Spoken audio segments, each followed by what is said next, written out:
Welcome to the Week in Review. Today is Friday morning, February 24th. I'm Dillon Hakes. And I'm David Allen. David, we're back in the hot seat. We're back to the original duo. I really like what you've done with the place. Yeah, we fixed it up a little bit.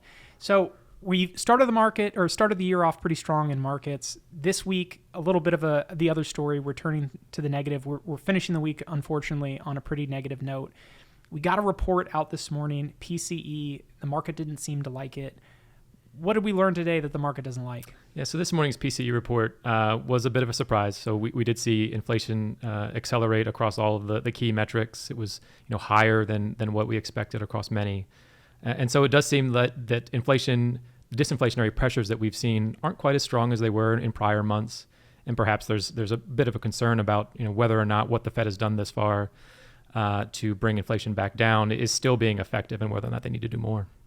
So it feels like where we're at today is, a month ago we heard from Jerome Powell. We heard some positive news that maybe the Fed wasn't going to go too far. It feels like right now the pendulum is swinging a little bit to the other side.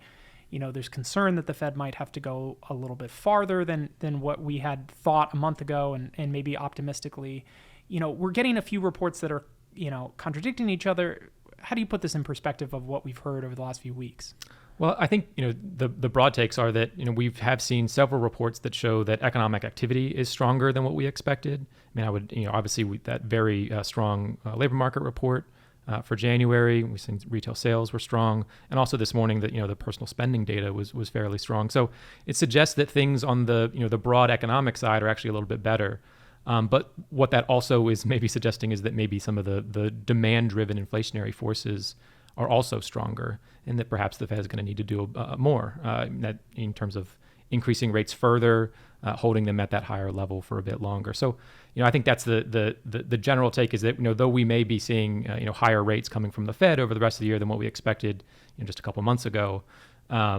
It's for reasons that suggest that the economy is actually performing better. So recession risks seem to be a little bit lower than they were at the beginning of the year, and that means that maybe we're going to get a little bit more restrictive monetary policy before the year is over. So translate that into something tangible that the Fed is going to do.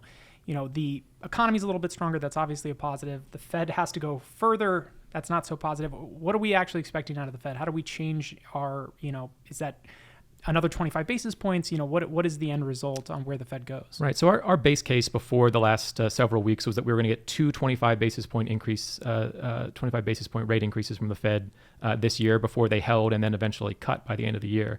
I think as we're updating that sort of base case for the incoming data, it does look like we're going to get probably three more after this, so this March meeting and then the two subsequent meetings, 25 basis point increases from the Fed.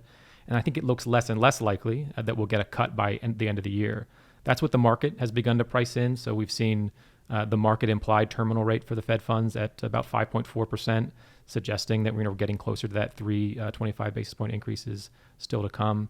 And they've taken out one rate cut by the end of the year, so maybe just marginally one at the final meeting of 2023. So that's kind of where we are. We've updated things, but again, I mean, they did change pretty quickly from what we saw at the beginning of the year. If we begin to see disinflationary pressures sort of return and it seemed like we are moving back towards that 2% target faster than it does in this most recent data, we could also see the Fed enter that period of a pause sooner and perhaps, again, still cut rates before the end of the year.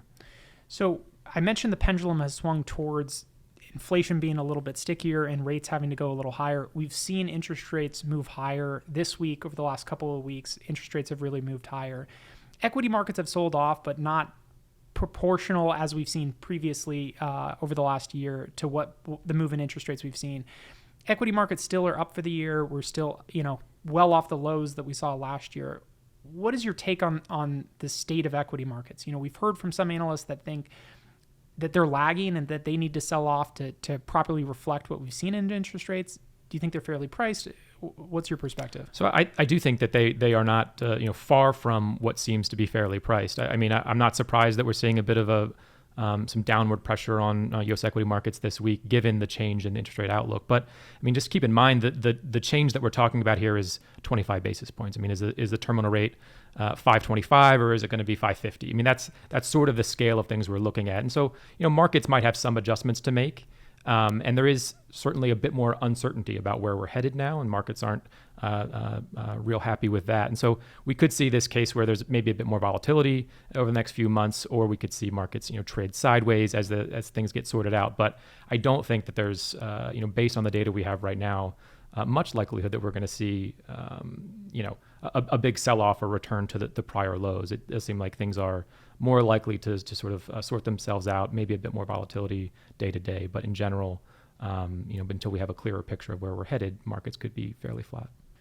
So David, if we're thinking that we might trade sideways going forward, we might see some increased volatility.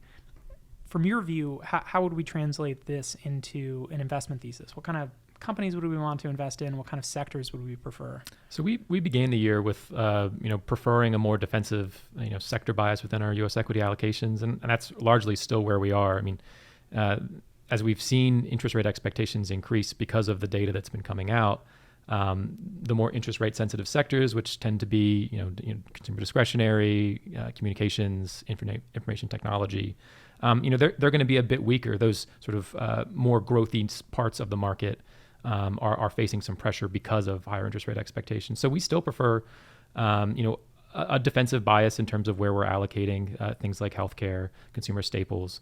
Those seem to be, high quality names that are generating positive cash flow immediately and are going to be less affected by, perhaps higher interest rates in the near term. So that's still where we are. Not much change there in terms of our sector allocation recommendations.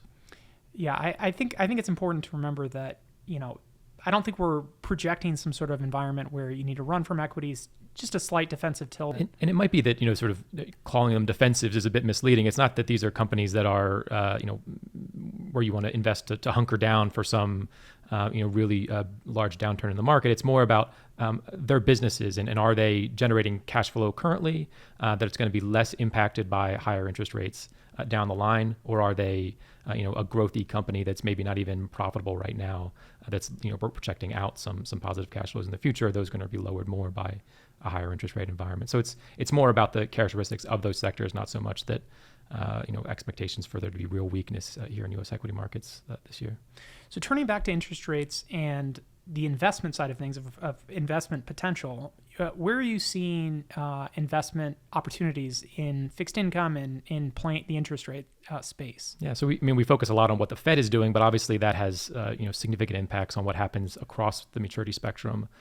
We've seen, this morning as we're recording, 2-year yields are up about 13 basis points from where they were yesterday, just based on the personal income and spending data and the PCE data this morning. So we still think that's offering a really attractive opportunity for income investors, people that are looking to generate income from their portfolio. And I know that you and the portfolio managers have been, very active in allocating to those, sort of more short-term treasuries as a way to generate some income from what otherwise might be held in a cash balance.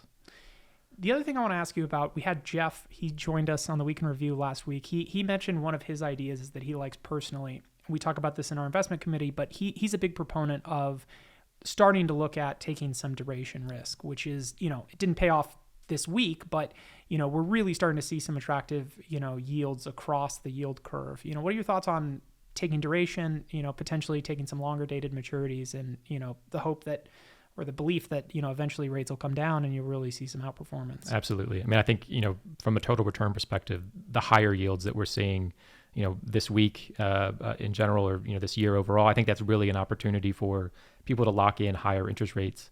And then as we do expect that we're going to see lower yields, in the fairly near future. And so lock in those rates now, enjoy the total return that we get from declining long-term rates overall. So absolutely. Still recommending taking additional duration in our fixed income portfolios. Would you characterize this, one of the ways that I think about it is, if you're going to take duration today, you're probably thinking that, at least over the next 12 months, the upside downside risk is that you think that there's more risk that interest rates will fall over the next 12 months than, accelerate to the upside. Is that a fair way to describe your viewpoint? Absolutely. I mean, the next 12 months, the next 24 months, if you're looking at that sort of time period, it does seem like we're going to see, we at some point during that period of time, we'll see a reversal and where the Fed is positioning itself, and so that should trickle down across the maturity spectrum. And again, the total return potential there is pretty significant, so it looks pretty attractive. All right, turning to the forward view, David, what are you looking at going forward? What are you looking at next week? What are you looking at over the coming weeks to pay attention to, or do you think markets are going to be paying attention to? So I think in the near term, the ISM manufacturing and service data is going to be coming out. That's certainly going to be an interesting indicator. We have seen some volatility there, particularly in the service side of that survey. And so, where is this? After it dipped into contractionary territory, it kind of rocketed back into expansion. So where does this data for February? Where is that going to come out? That's really a question that I think is I'm really interested to find out the answer to. One important note is we usually get labor market data, the big labor market report, on the first Friday of every month. March is not going to be that case. We're going to be getting it on the second Friday. So if you're expecting to see that labor market data next Friday, we're not going to be getting it then. We will be getting it on the 10th, though. I do think, paying attention to what the Fed does at the next meeting, I think the labor market reports are probably the next big domino to fall. Everybody's sort of watching this incredibly tight labor market. That seems to be the one area that we really haven't yet seen any cracks in. And so I think the Fed's going to be watching that most closely. Absolutely. And then so they'll have that data on the 10th, and then they'll be making their announcement on March 22nd. So that's one of the last really big important reports for them as they're making that decision about what we expect will be a 25 basis point increase. Yeah. Thanks, David, for joining us. Thank you guys for watching the Week in Review. I say it every week, but if you like the videos, go ahead and throw us a like or a subscribe on YouTube. I mentioned it last week, but we did come out with a video, an update on the San Diego housing market with one of the top realtors in San Diego County. If you're interested in watching that video, you can go ahead and find the link right here. We will see. Otherwise, we will see everybody next week.